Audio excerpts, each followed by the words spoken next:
are committed. We are uplifting. We are strong. We are authentic. On the field, In the classroom. In the community. It's not just something we do. it's how we live. It's our way. Always pushing one another. Working towards the same vision. Stronger together. This is the CUSA Way.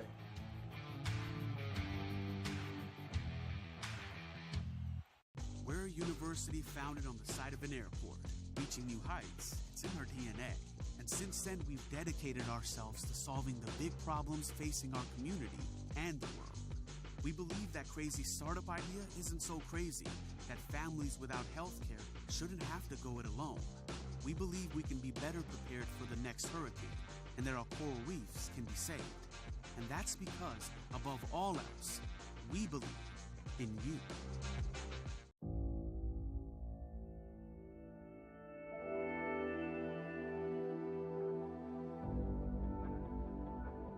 Most of my memories as a little girl are in a volleyball gym. My neighbor, Betsy, I wanted to be just like her. So she played volleyball, I wanted to play volleyball. I was a terrible drawer, but ended up drawing a picture of myself, and I had a USA jersey on, and shockingly enough, it was number 7. We single filed into the gym, and the first step that I took, I just had these crazy chills. It was a really emotional moment for me. What do you want volleyball to do for you? Where do you want this path to take you? I want to be on the USA Olympic team. I want to play in the Olympics one day. Surreal is the word that I have to use because it's something that I never have experienced before.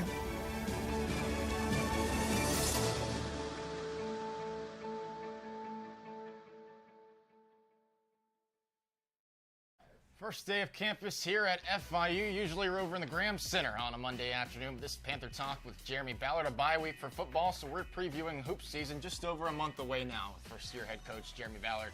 I'm AJ Ricketts. We're really looking forward to the season. I know the schedule came out just about a week or two ago. We'll chat about that and much more this afternoon. But the first week of practice began last week. Finally able to get underway with practice each and every day, not just conditioning, but the way you want to install practices in your schedule. How's the first week been thus far, Coach? It was a good first week. We've got a lot to still work on, but we've got a lot to work with. The guys really attacked the first week, and I thought we got a lot of good stuff in. A lot of good reps of things we need to get better at, so we're all excited moving forward. When you're hired in the spring, you had the press conference, your introductions, your greetings, and then you're out the door to the recruiting trail. It was time to find some folks to play basketball here at FIU, and now, throughout the summer and into the fall, you finally have a full roster now to work with each and every day of practice. How nice is that now? You have your roster set and you have some stability there. Well, it's vital for us because the way that we play with our up-tempo style and full court pressure, our guys get fatigued. So, we need a full allotment of players out there to be able to cycle in and out and try to stay as fresh as possible. So no one's happier to have our full assortment of guys and our players, so they get more rest that way. When you implement this full court press type of system, up-tempo, how obvious is the transition to how fatigued the guys are? Because they're not used to that type of style. How obvious was it in the first couple of weeks? Well, I think they can attest to it better than anyone else. I feel like they probably felt like they've never run as much or worked as hard in their life as they are now, but they enjoy it. It's a process, but the guys have been bought in.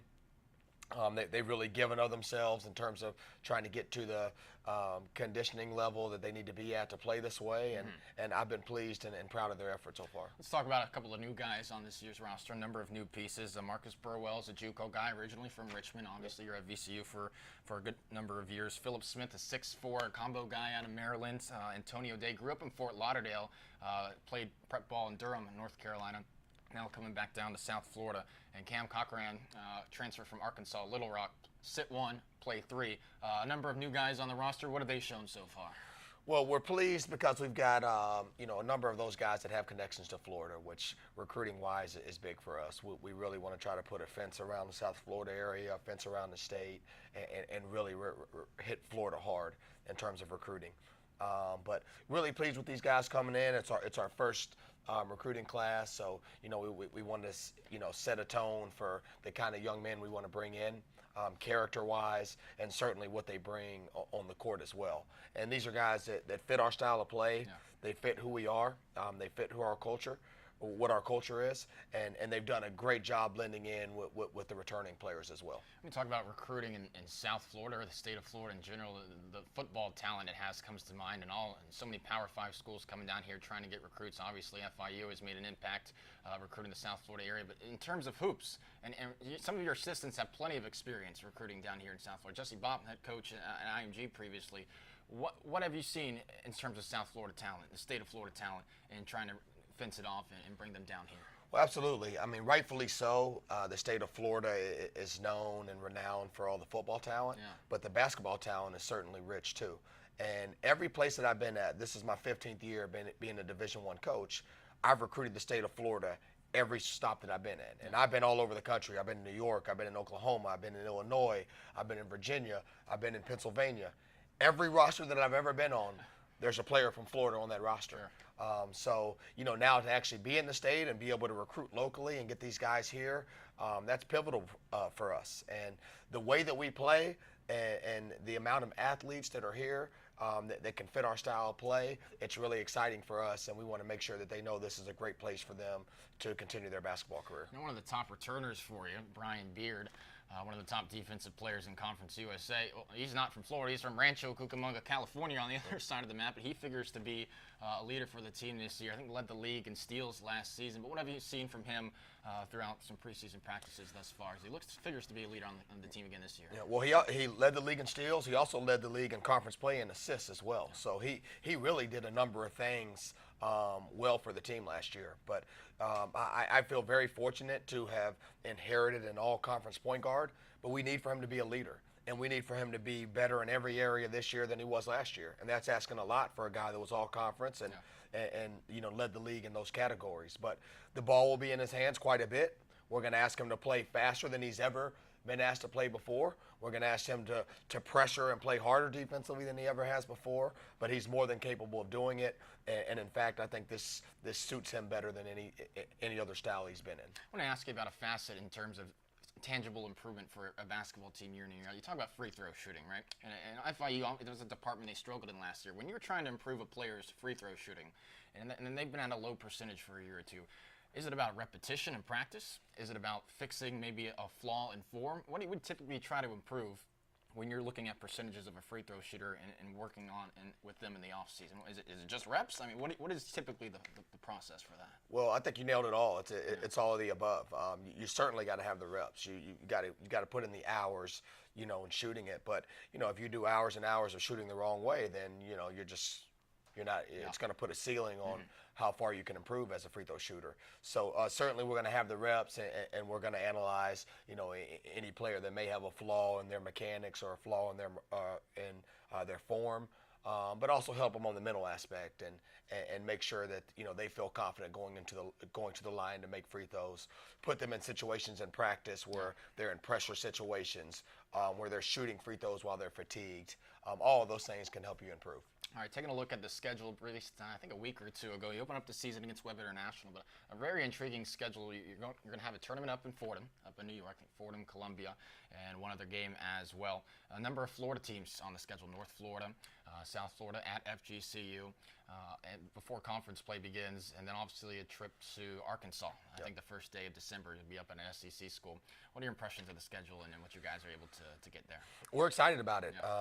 And the season's rapidly approaching, so we've got a lot of work to do to get ready for this season, and it's going to be an unforgiving schedule if we're not prepared. So that's why we're going to do everything in our power that we're prepared and ready to attack every opponent that we play against. Certainly we're going to be challenged in a lot of ways. Second week of the season, we're playing 4 games, I believe, in 6 days. So the conditioning is going to be at a premium. Our toughness and ability to respond to what other success or lack of success we have and move on to the next game is going to be key, and we're going to be tested really early on. But I'm excited about our in-state opponents. They're all very good programs with excellent coaches. But it's just an opportunity to, try to battle with these guys who we're going to be in recruiting battles with, and we want to try to do our best and come out on top. Hey, what can a game on the road at an SEC team 3 or 4 weeks in the year, what can that do for your team moving forward? I haven't seen that at FIU in a couple of years. Last year, the Panthers hosted South Carolina. That was a fun, intriguing game for a lot of fans to come out to. But what kind of experience, what kind of value can being on the road at Arkansas earlier in the season, a lot of new pieces, what can that provide to a team? Well, it's an unbelievable experience to go to a national championship program with an established coach. That's a program that, within the last 20 years won a national championship, or maybe 20 plus years. But, it's going to be a hostile environment. It's going to be fun. It'll be a great test to see where we're at as a program and where we're at in our development. And no matter what happens in that game, we're going to have to respond and continue to get better. And a new innovative scheduling format in Conference USA this year. We don't know what the second half of the schedule will be right now because it really depends on the standings through the first portion. It's an effort from the conference to keep RPIs of their top teams elevated to perhaps get another bid or two for the NCAA tournament because the conference was stung by RPI supposedly last year. So what are your thoughts on this new conference format? It's new, it's innovative. We haven't seen other conferences do it, but the goal to have higher RPIs for your top teams. I think it's very intriguing. I think props to the powers that be in Conference USA, the decision makers, to try to do something to help our league going forward and help us come March. And, as far as from our vantage point, we just try to control what we can control. Sure. And, we don't put a whole lot of thought into that. We just want to try to be, one of those higher seeds that's really playing for something for those last 5 games. And that's our goal. And we're excited to see whoever we will play. Coach, how was practice this morning? You guys been out there, 8 a.m., 8:30 a.m. Yep. every day? How was practice this morning? Yeah, it was good. Yeah. It was good. I mean, there's still a lot of things we got to get better at, but the guys attacked it. And, whenever you come off a day off, there's a little bit of rush you got to shake off. But it was a good practice, and we'll come back for some skill work this afternoon. You've got all your guys in now, but you're still hopping in on the court with some full court. You're picking up, too. The guys are still getting in there. You're still running. Yeah, no, so my coaching staff, we're really involved. And, at any point, we're going to hop in a drill and, hopefully bring some energy and enthusiasm to it. And I think our guys like that we're involved. I'm telling you, if you're ever short a guy, let me know. Yeah, we'll bring you out there. Just kidding. You probably shouldn't do that. Wouldn't help you out. Yeah. Well, you've been here a couple months. Any spot in town, the go-to place for food? Any Cuban cuisine? Anything that stood out to you? Well, there's a taco place right by where I live, Caja Caliente, that I frequented quite a bit. But no, there's a lot of great cuisine out here, and I'm always adventuring out to try to find something new. I'll tell you what, the only disadvantage of not being in the student center this week for Panther Talk, I can't head over to Cafe Bustelo a couple steps to my left to grab a Cafe con Leche. We'll be there soon when the season starts. We'll have Panther Talk with Jeremy Ballard in November, December as the basketball season gets rolling in just a month or two. But just over a month until the first game against Weather International. Coach, appreciate the time. Thanks for joining us today. Thank you. All right, when we come back in just a few minutes, we'll be joined by head women's coach Tiara Malcom. Stay with us on Panther Talk.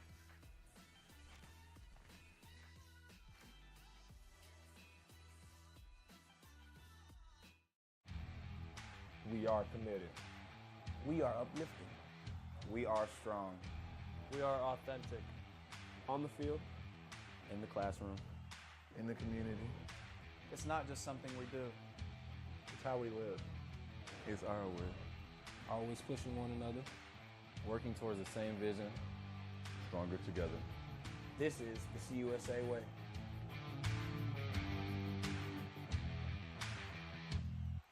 We're a university founded on the side of an airport, reaching new heights. It's in our DNA. And since then, we've dedicated ourselves to solving the big problems facing our community and the world. We believe that crazy startup idea isn't so crazy, that families without health care shouldn't have to go it alone.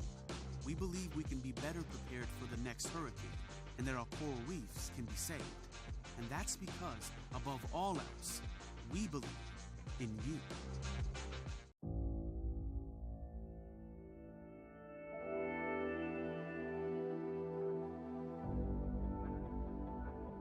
Most of my memories as a little girl are in a volleyball gym. My neighbor, Betsy, I wanted to be just like her. So she played volleyball, I wanted to play volleyball. I was a terrible drawer, but ended up drawing a picture of myself, and I had a USA jersey on, and shockingly enough, it was number 7. We single filed into the gym, and the first step that I took, I just had these crazy chills. It was a really emotional moment for me. What do you want volleyball to do for you? Where do you want this path to take you? I want to be on the USA Olympic team. I want to play in the Olympics one day. Surreal is the word that I have to use because it's something that I never have experienced before.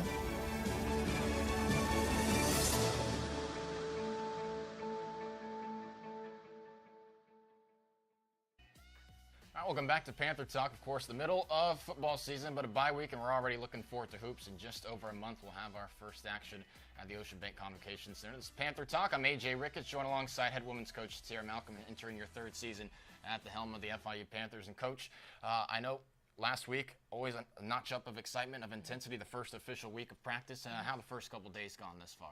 Good. I mean, I know we say the first official week of practice, but it's a little different because we were obviously allowed to practice with them in the summer. That's right. So yeah. Now it's just like, you can really start the countdown to the season beginning Yep.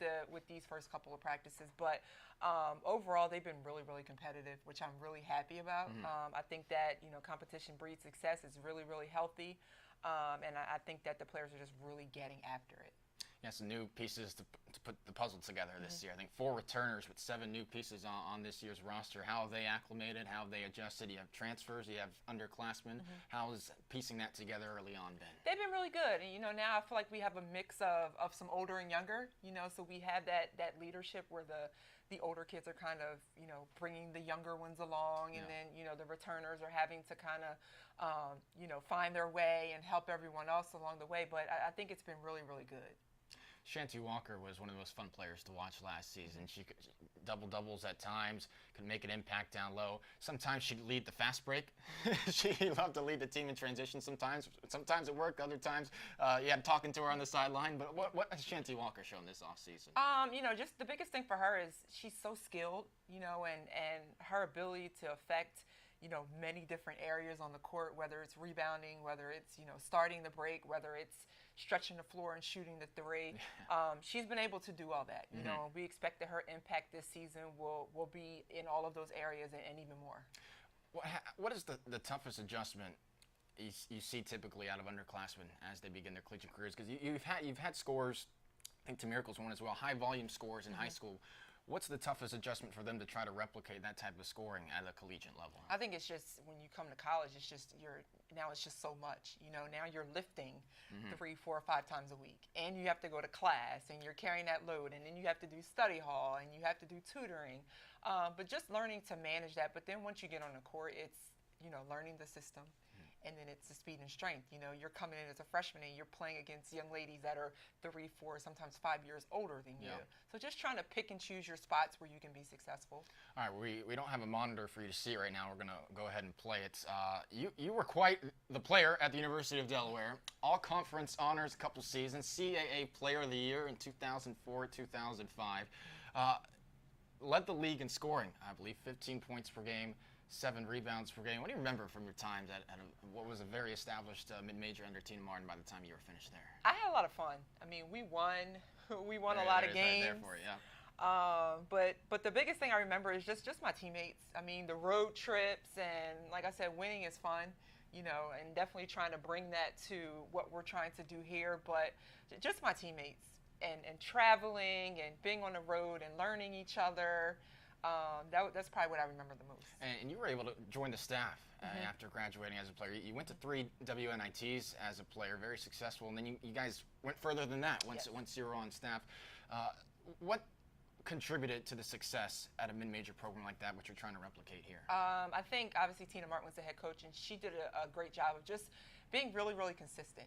Things for us didn't really change a lot from year to year. We still ran the same sets. We still played the same matchup zone defense. So it was about how people were going to kind of beat us rather than trying to prepare for, okay, here's what we're going to do in order to beat these opponents. But I think that for us, it made us really comfortable because we knew that everything was going to be consistent on a year-to-year basis. That's a good point. When you get into the grind of a full season, how much of it is opponent scout each week versus we need to focus on ourselves and executing our game plan? How much scout do you want as opposed to that type of ratio? Yeah, it's a good balance, and Yeah. I think it varies from team to team. Sure. We've been talking to our team, and obviously right now we're really working on ourselves right now. Absolutely. And then as we get closer to games and deeper in the season, now we're just talking about how to defend specific sets and what we're looking for as far as making adjustments. Last thing here, Coach. Every team, every season has its own identity. It's its own unique personality. What excites you the most about this year's roster? I know we're only a week into the official practice of the season, but you've worked with them throughout the summer, so they're still developing that. You don't really realize that until you play games. But what excites you about this team? We are skilled at many positions, Yeah. and I think that's fun. You're going to be able to spread the floor and have multiple people that can score from a number of positions. That makes it really tough to guard you. Yeah, well, we're looking forward to it. Just over a month now, already October 1st. This has been Panther Talk with Tiara Malcom. Coach, appreciate you joining us. Thank looking you forward so to seeing much. you next month. Thank All right, you. thanks for joining us this week on Facebook Live. We'll be back at the Graham Center next week with Butch Davis as we preview FIU against Middle Tennessee. The Panthers 1-0 in conference play, looking for a big second win against the Raiders of Middle Tennessee. Thanks for joining us. I'm AJ Ricketts. We'll see you next week on Panther Talk.